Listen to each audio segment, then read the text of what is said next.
Ke kasus lain, mantan Kepala Dinas Pendidikan dan Kabid GTK Musirawas yang terjerat kasus korupsi dana kepala sekolah tahun 2019 divonis bersalah oleh Majelis Hakim Pengadilan Tipikor Palembang dengan hukuman 1,5 tahun penjara dan denda 50 juta rupiah.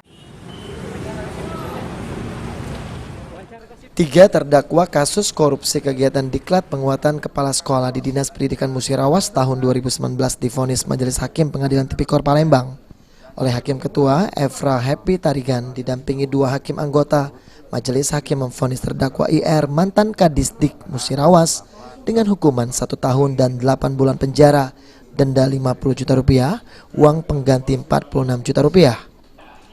Lalu terdakwa MR divonis 2 tahun denda 50 juta rupiah serta uang pengganti sebesar 127 juta rupiah. Dan terdakwa RO divonis 2 tahun penjara serta denda 50 juta rupiah dan uang pengganti sebesar 254 juta rupiah. Irwan pasal 3 junto 55 dalam dakwaan subsidiar juga 1 tahun dan 8 bulan putusan, denda 50 juta, subsidiar 2 bulan, uang pengganti 46.467.000 diperhitungkan sebagai uang pengganti, biaya perkara 5.000.